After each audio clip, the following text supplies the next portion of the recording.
नमस्कार श्रोते हो, मी अर्चना रवींद्र शिर्के माऊली कथाकथनमध्ये तुमचे पुन्हा एकदा स्वागत करते. आपण ऐकत आहोत मैना, लेखक देवदत्त पाटील. दुसऱ्या दिवशी सकाळी संपत पोलीस ठाण्यावर गेला. दुपारी जेवायला परतला. त्याला तिनं जेवायला वाढलं आणि पुन्हा गावडीला जाण्याची आठवण करून दिली. हे बघ, आता तसा फारच उशीर झालाय. कळल्याबरोबर लगेच गेली असतीस तर निदान तुझ्या आबाचं शेवटचं दर्शन तरी घडलं असतं. आता जायचं म्हणजे केवळ रडारडी करायला जायचं. त्याऐवजी असं करूया, मी ऑफिसच्या कामासाठी सांगलीला आज चाललोच आहे, तर मी स्वतःच गावडीला जातो. तिथली परिस्थिती कशी काय आहे पाहून येतो. तुझ्या आजीलाही भेटतो, शेतीची वगैरे नीट अवस्था लावून येतो. मग हवं तर तूही एकदा जाऊन ये म्हणे. असं नका करू, मीही येते. आबांच्या मातीला तरी, त्यांच्या 12व्या-13व्याला तरी. तिचा गळा भरून आला. डोळ्यात आसवं उभारली. पुरं की आता. 12वा काय आणि 13वा काय, काही फायदा नाही आता जाऊन. आणि मी स्वतः जाऊन येतोय ना. लोक काय म्हणतील? काय म्हणतील? मी सांगतो त्यांना तू आजारी आहेस म्हणून. लोक काय म्हणतील यासाठी पैसा खर्च करायचा आणि इतक्या लांब जायचं? मी पाया पडते तुमच्या. मी पुन्हा काही मागणार नाही. आत्तापुरतं माझं ऐका. मला बी येऊ द्या. चायला, मी जाऊन आल्यावर पुन्हा जा म्हण की तू. आता दोघंही तिकडे गेलो तर इथं घर कोण सांभाळणार? कुणाच्या विश्वासावर घर सोडून जायचं? पलीकडल्या कुलकर्णीबाई आहेत की. त्या बामणाचं काही सांगू नकोस. तेच लुटतील आपलं घर. मी सांगतो तसंच करायचं. तू जा, मी जाऊन आल्यावर. आता ह्या विषयावर बोलणं बंद. उगीच माझं डोकं फिरवू नको. भात वाढ आणखी थोडा. त्या दिवशी संपत संध्याकाळी घरातून निघून गेला होता. बाप मेल्यावरही महिनेला माहेर भेटलं नव्हतं. ती आसवं गाडीत मनातल्या मनात कुडत घरी बसली. मनीषाबाईंना तिनं घडलेली हकीकत सांगितली. फार वाईट वाटलं त्यांना, पण त्या तरी काय करणार. अलीकडे संपतराव त्यांच्याशी फटकून वागत होते. कुचकं कडवड बोलत होता. पूर्वी एकटा असताना तो असं वागायचा नाही, पण अलीकडे कुलकर्णी कुटुंबाला तो दूर ठेवण्याचा प्रयत्न करीत होता. आपल्या कुटुंबात काय घडतंय याची त्यांनी दखल घेऊ नये, त्यांच्या दैनंदिन जीवनात लक्ष घालू नये, हस्तक्षेप करू नये, हे तो त्यांना जाणवेल असे वर्तननी भाषण करीत सुचवत होता. पण एकाकी महिनेला त्यांचाच तेवढा आधार असल्यानं ती त्यांना जास्तच चिकटून राहत होती. मला तुझ्या नवऱ्याचं लक्षण ठीक दिसत नाही. तो तुला आमच्यापासून तोडण्याचा प्रयत्न करतोय. तुला तो माहेरीही जाऊ देत नाही. इथल्या इतर शेजाऱ्या पाजाऱ्यात मिसळू देत नाही. याचा अर्थ हाच की तो तुला एकटं पाडतोय. तुला सगळ्यांपासूनच दूर ठेवण्याचा, बाहेरच्या जगाशी असलेला संबंधच तोडण्याचा त्याचा प्रयत्न दिसतोय. तेव्हा मैना, त्याच्यापासून सावध राहा. तुझे जन्मदाते वडील वारले तरी तो तुला माहेरी जाऊ देत नाही, ही त्याच्या निर्दयपणाची परमावधी झाली. त्याच्या मनात काहीतरी काळबेरा आहे खास. मात्र त्याचा हेतू काय, बेत काय याचा अंदाज येत नाही. मात्र तू धीर सोडू नकोस, घाबरू नकोस, जीवाचं बरं वाईट करून घेऊ नकोस. आमचंही लक्ष आहेच, पण तू सावध राहा. इथले शेजारीही तशी चांगली माणसं आहेत. जो तो आपापल्या कामाच्या व्यापात असल्यानं इतरांकडे लक्ष द्यायला त्यांना वेळ नसतो. पण तशी वेळ आलीच तर ते मदतीला धावून येतात. ते काही अगदीच माणुसकीला पारखे झालेले नाहीत. तेव्हा तू घाबरायचं कारण नाही. मनीषाबाई तेव्हा बोलल्या होत्या. संपत 4-5 दिवसांनी परतला. तो गावडीला जाऊन आला होता. तुझ्या म्हातारीची सुद्धा नीट व्यवस्था लावून आलो. तो आल्या आल्या महिनेला सांगत होता. अगं, मला काय तुझ्या माहेरच्या माणसांची काळजी नाही का? तुझं माहेर म्हणजे माझी सासूरवाडीच ना. ऑफिसचं काम बाजूला ठेवून मी गावडीला गेलो. तुझ्या आजीला शेजाऱ्या पाजाऱ्यांना भेटलो. 2 दिवस गावडीतच राहिलो. त्यांना मी सांगितलं की तार 2 दिवस उशिरा मिळाली. मैना खूप आजारी आहे म्हणून ती येऊ शकली नाही. तुझे आबा खूप पीत होते ना, त्यांची लिव्हर पार बिघडली होती. त्यात त्यांना कावीळ झाली. तो कोण हनुमंतराव पाटील, त्यांना आजारपणात पैसा पुरवला आणि बापू शेलार, भीमराव जाधव यांनी त्याला दवाखान्यात ॲडमिट केलं. औषधपाणी बघितलं. अर्थात त्याचा काही उपयोग होणारच नव्हता. त्या म्हैसाळकरानं वाडा केव्हाच ताब्यात घेतलाय. एक खोली तेवढी म्हातारीसाठी ठेवली. म्हातारीची तू काळजी करायचं कारण नाही. तो बापू शेलारचा पोरगा किसन तिला सांभाळतोय. सकाळ संध्याकाळ जेवण नेऊन देतोय, पाणी भरून ठेवतोय. भीमराव जाधवांच्या घरातली माणसंही तिची काळजी घेत आहेत. मी त्यांना सांगून आलो, म्हातारीला चांगलं जपा. मी पैसेही देऊ केले, पण घेतले नाहीत त्यांनी. चांगली माणसं आहेत. आता तुला काळजी करायचं काही कारण उरलं का? सांग. काळजी नाही, पण अजून तुझं पण आहेच का? पुढचं ऐक आधी. त्या लंगड्या म्हैसाळकराची, त्याच्या बायकोची, तो सरपंच हनुमंतराव पाटलांची भेट घेऊन वाड्याच्या व्यवहाराबद्दल बोलणी करून आलो. अर्थात तुझ्या आबानं इतका पैसा त्या म्हैसाळकराकडून उचललाय की वाडा विकूनही फारसा पैसा आपल्या हाती लागत नाही. बरं, वाडा त्या म्हैसाळकरालाच विकायला पाहिजे. 25,000 उचललेत तुझ्या आबानं. म्हैसाळकर म्हणतो त्या वाड्याची ती किंमतच झाली. आता जादा पैसा देणं शक्य नाही. फार तर खरेदीचा कागद करायला येणारा खर्च मी सोशीन. शेवटी मीच हुज्जत घातली. घासाघीस केली आणि 30,000ला व्यवहार ठरवला. म्हटलं 5,000 तरी पदरात पडू देत. म्हणजे तुम्ही वाडा विकून आला? तिनं दुःखानं, आश्चर्यानं प्रश्न केला. व्यवहार तर ठरवून आलोय, पण तुझ्या सहीशिवाय तो व्यवहार पार पडत नाही ना. रान विकायच्या वेळीही तुझ्या सह्या लागणारच. म्हातारी काय आंधळीच आहे. तिचा अंगठा घेता येईल तिथल्या तिथे. तू किती हेलपाटे घालणार गावडीला? मी आता वकिलाचा सल्ला घेतो. काय काय करावं लागतं ते बघतो. मी शेतासाठीही गिऱ्हाईक बघून आलोय. तो हनुमा पाटील तयार आहे गावंधरीचं शेत विकत घ्यायला. अहो पण पण हे सगळं विकाय का लागलाय? आबा मरून 10-12 दिवस बी झाले नसतील. हां हां, मी काय उद्याच विकत नाही, पण आज ना उद्या सगळे विकावं लागणारच ना. का गावडीला जाऊन राहणार आहोत आपण शेती करायला? ठीक आहे, पण मला एकदा आजीला भेटू द्या. 2 वर्ष होऊन गेली. मला एकदा माहेरी जाऊ द्या. जा ना, मी कुठं अडवतोय तुला. थोडे दिवस थांब, मी घेऊन जातो तुला गावडीला. तिथल्या शेतीची कशी काय व्यवस्थित विल्हेवाट लावायची ते ठरवतो. 4 लोकांचा, वकिलाचा सल्ला घेतो. ते मारण तुझ्या आबाला मिलिटरी सर्व्हिसमुळे मिळालेलं आहे. त्याची विक्री करता येत नाही असं कळलं मला. बघू काय करता येईल.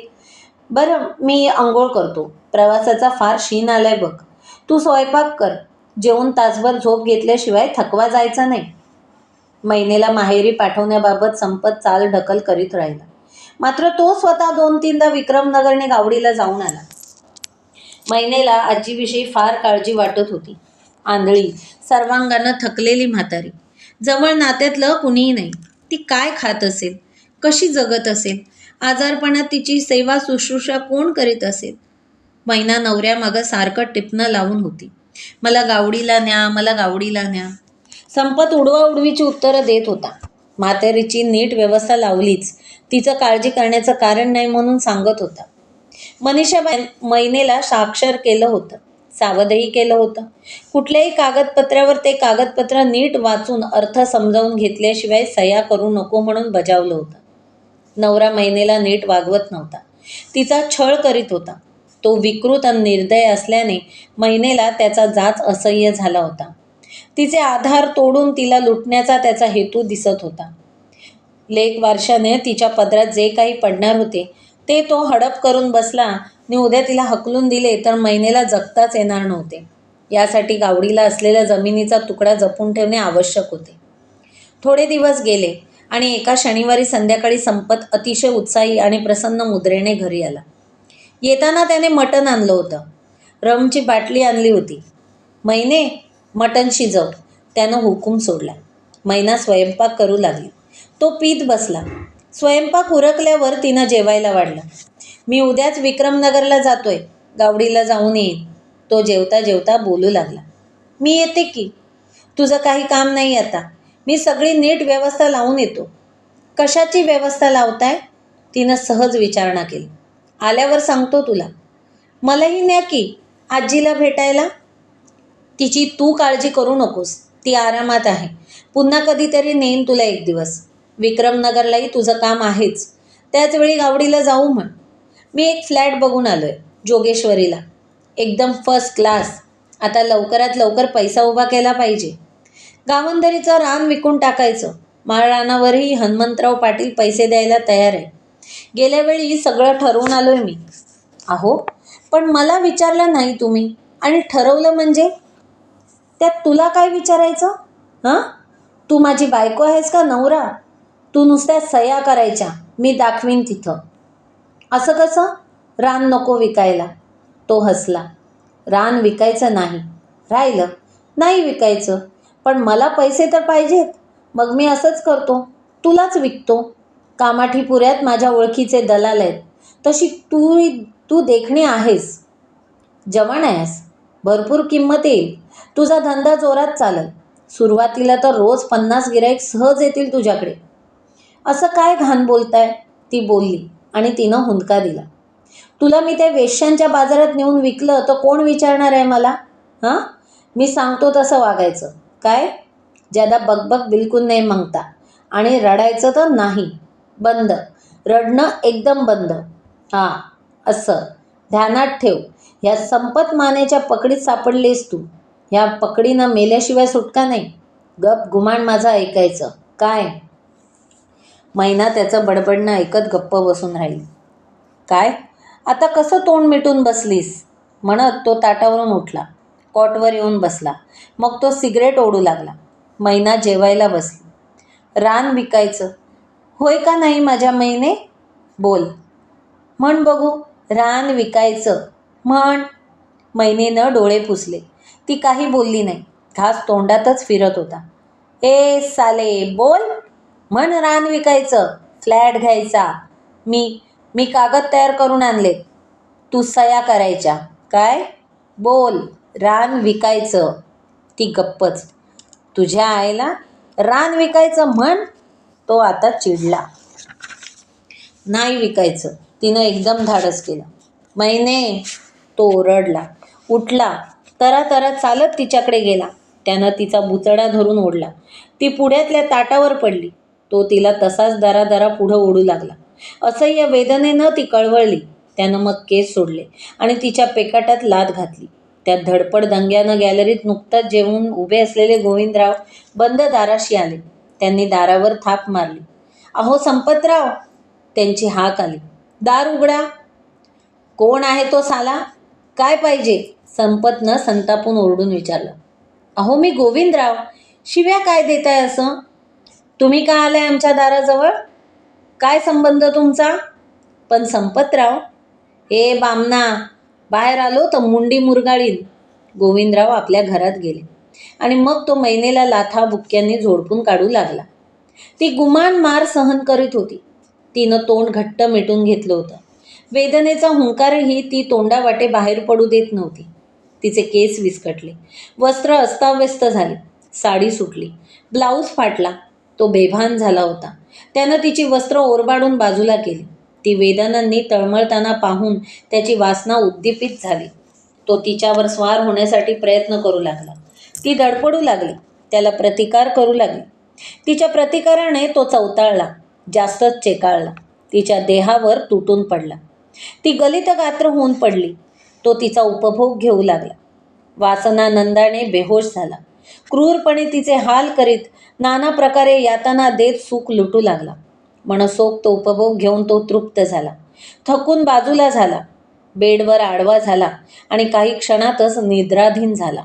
मैना खाली जमिनीवर पडली होती. त्या अमानुष छळाने तिला ग्लानी येऊन ती निश्चल पडून राहिली होती. तिला थोडीशी हालचाल करावीशी वाटत नव्हती. अंगावर वस्त्र घेण्याचेही त्राण राहिले नव्हते. बऱ्याच वेळाने तिने पडल्या ठिकाणीच झोप लागली. पहाटे पहाटे ठणकत्या वेदनांनी तिला जाग आल्यावरच तिनं शरीरावर वस्त्र घेतली. या प्रसंगानंतर संपतनं तिनं कागदपत्रावर सह्या द्याव्यात, गावडीतल्या मालमत्तेची, जमीन जुमल्याची विल्हेवाट लावण्याला संमती द्यावी म्हणून हर प्रकारे प्रयत्न केले. कधी तो तिच्याशी गोड बोलला, तिला चांगलं वागवण्याची हमी दिली, तिला सुखात ठेवण्याची आश्वासनं दिली, आमिष दाखवलं, तर कधी तिला धमक्या दिल्या, शिव्या घातल्या, मारहाण केली. पण तिनं दाद दिली नाही. ती भुलली नाही की भ्याली नाही. तिनं मनोमन निश्चय केला होता की कितीही छळ सोसावा लागला, काहीही झालं तरी शरणागती पत्करायची नाही. एक ना एक दिवस आपण गावडीला जायचं आणि कधीही परत यायचं नाही. तो विकृत माणूस कितीही गोड बोलला तरी त्याच्यावर विश्वास ठेवायला ती तयार नव्हती. कारण तिला यातना देण्यात त्याला जो आनंद वाटत होता त्यात कधीच बदल होणार नव्हता. तिला नागवून निराधार करण्यात एकदा का यश आलं की तो आपला घात करणार, मागे पुढे तो बघणार नाही अशी तिची ठाम समजूत झाली होती. आणि त्याच्याशी संसार करीत राहणं म्हणजे उभं आयुष्य वणव्यात काढण्यासारखंच होतं. त्याची हिंस्र पाशवी विकृती आपल्याला फार दिवस जगू देणार नाही ही भीती तिला वाटत होती. फ्लॅटसाठी पैसे भरण्याची मुदत संपत येऊ लागली. तसं संपत न गोड बोलून आणि माफक छळ करून आता महिना बधत नाही हे ओळखलं. 4-5 महिने इतका दीर्घकाळ त्यानं दम धरला होता, पण आता त्याला धीर धरवेना. बायको पुढे आपली हार होते आहे असे वाटू लागले. त्याचा अहंकार या विचारानं फारच दुखावला गेला. एक अडाणी, खेडवळ आणि निराधार पोरवयीन अशी बायको आपल्याला मुळीच दाद देत नाही म्हणजे काय? गुन्हेगारांच्याकडून कबुली जबाब मिळवण्यासाठी या माहिती काढून घेण्यासाठी 3rd डिग्री वापरण्याबाबतीत पोलीस अधिकारी त्याचाच वापर करीत असत, कारण तो अगदी पिसाटून निर्दयपणे गुन्हेगारांचे हाल करीत असे. त्याच्या अमानुष छळाला घाबरून न केलेला गुन्हासुद्धा आरोपी कबूल करीत असत. फासेपारधी अतिशय चिवट जात. किती छळले तरी ते तोंड उघडीत नसत. त्यांच्यातल्या 2 बायकांना चोरी आरोपावरून पकडण्यात आले नि कस्टडीत ठेवण्यात आले. रिमांड मागून घेऊन त्यांच्याकडून कबुली जबाब घेण्याकरिता नाना प्रकारे प्रयत्न करण्यात आले, पण त्या गुन्हा कबूल करीत नव्हत्या. खूप मारहाण करण्यात आली, पण हू की चू नाही. अखेरीस संपतनं ती जबाबदारी स्वीकारली. रात्री त्या दोघींना त्यानं नागडं केलं. दोन्ही पायात अंतर ठेवून फाकून उलटं टांगलं आणि त्यांच्या गुप्तेंद्रियात लाल भडक चटणी भरली. त्यांच्या स्तनांवरील बोंडांना सिगरेटचे चटके देत बसला. असे अमानुष प्रकार करणाऱ्या संपतने महिनेवर 3rd डिग्रीच्याही खालच्या पातळीचा छळ करून तिला शरण आणण्याचा निर्धार केला. एक दिवस त्याने निर्वाणीचा सल्ला दिला. बहिणे, ह्या कागदावर सह्या करणं तुझ्या हिताचं आहे. सह्या करायचं नाकारलीस तर मी तुला जिवंत ठेवणार नाही, की सुखानेही मरू देणार नाही. तुझे असे हाल करीन की तू सह्याच काय, मी काहीही करायला सांगितलं तरी तत्परतेने करशील. तेव्हा माझ्या चांगुलपणाचा अंत पाहू नकोस. रात्रीचे 10 वाजले होते आणि नवऱ्याचं जेवण झालं होतं. तो सिगरेट फुंकीत बसला होता आणि तिनं नुकतंच स्वतःसाठी ताट वाढून घेतलं होतं. ती काही न बोलता खाली मान घालून जेवत बसली. हे कुणाला सांगतोय? ऐकू येतंय ना? का कानात खुंट्या मारल्यात? तिनं चूप राहणंच पसंत केलं. तुझ्या आईला बोल की, आज मी तुझ्या सह्या घेणारच. मी म्हणेन तसंच तुला वागायला लागेल, नाहीतर तुझी धडगत नाही आता, म्हणत तो उठला. त्यानं सिगरेट खाली टाकून पायानं चिरडून विझवली. त्यानं कागदपत्रांची जुडी घेतली, पेन घेतलं आणि तो तिच्याकडे आला. हात धुवून घे आणि आधी सह्या कर, नंतर गिळत बस. तिनं डोळे उचलून त्याच्याकडे पाहिलंही नाही. तिनं जेवण चालू ठेवलं. संतापाची तिडीक त्याच्या डोक्यात थडकली. ए, इकडे बघ. तरी तिनं मान उचलली नाही. त्यानं कागदपत्र टेबलावर फेकली. तो तिच्या पुढ्यात उभा राहिला. पॅन्टची बटणं काढली आणि तो तिच्या ताटात लघुशंका करू लागला. खा, पी, पाणी पी. तुझ्या आईला. मैना उठली आणि मोरीकडं गेली. ती हात धुवायला वाकली तोच त्यानं पाठीमागून कमरेत लाथ घातली. ती मोरीत पडली.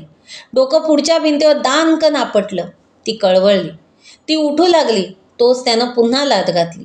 ती मोरीत धडपडू लागली आणि तिला लाथा घालत राहिला. एकदाच ती उठली आणि सर्व ताकदीनिशी तिनं नवऱ्याला मागं ढकललं.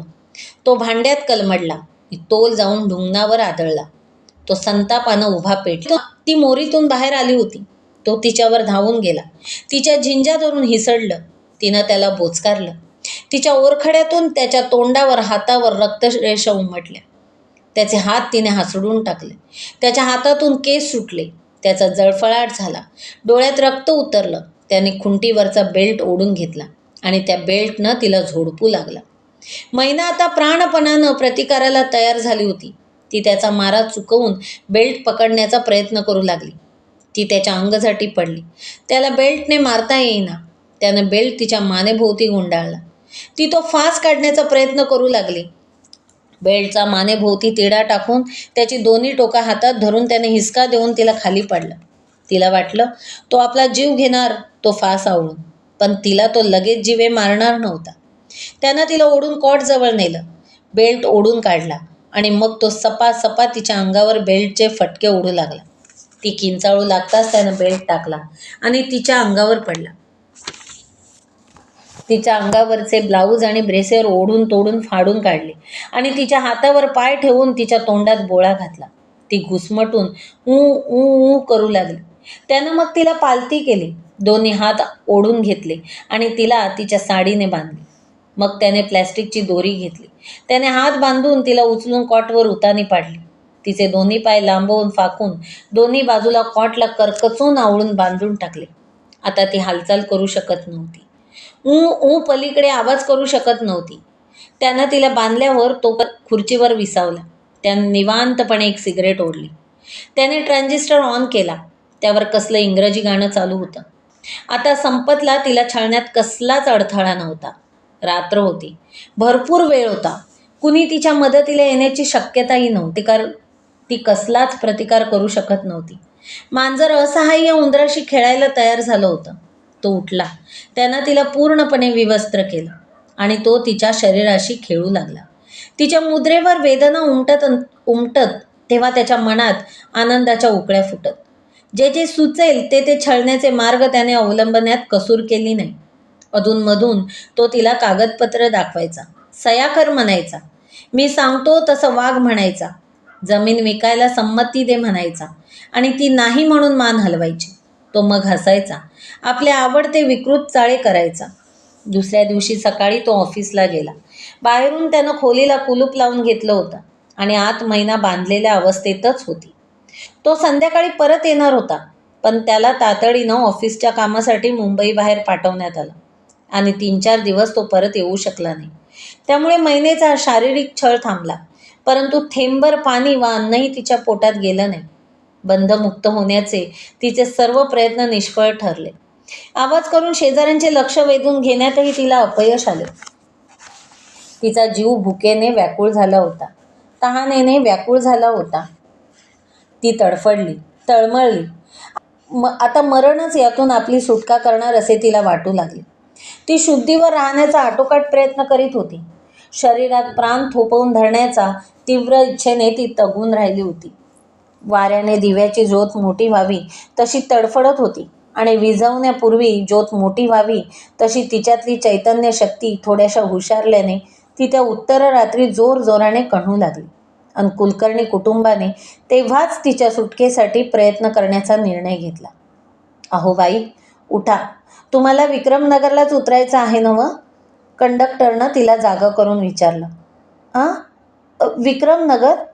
हो, इथंच उतरणार आहे, ती पुटपुटली. ती घाईनं उठली. बरोबर फारसं साहित्य नव्हतंच. एक पिशवी होती आणि त्यात मनीषाबाईंनी विकत घेऊन दिलेली साडीनी ब्लाऊज. पिशवी घेऊन ती लगबगीनं खाली उतरली. अजून पुरतं उजाडलं नव्हतं. झुंजूमुंजू झालं होतं. बस स्थानकावर 7-8 माणसं होती. कॅन्टीन उघडलं होतं. मैना तिकडे गेली. कॅन्टीनमध्ये जाऊन चहा प्यायली. तोच विक्रमनगर दानोळी असा बोर्ड तिनं समोरून येणाऱ्या बसच्या तोंडावर बघितला. ती पळतच कॅन्टीन बाहेर पडली. त्या बसमध्ये जाऊन बसली. ती 7-8 माणसंही आत येऊन बसली होती. तिनं त्या सगळ्यांच्या चेहऱ्यावरनं नजर फिरवली, पण त्यात एकही ओळखीचा गावडीचा चेहरा नव्हता. ती पिशवी छातीशी धरून खिडकीशी बसून राहिली. थोड्याच वेळात बस सुटली. विक्रमनगरातून बाहेर पडली. गावडीच्या रस्त्याने धावू लागली.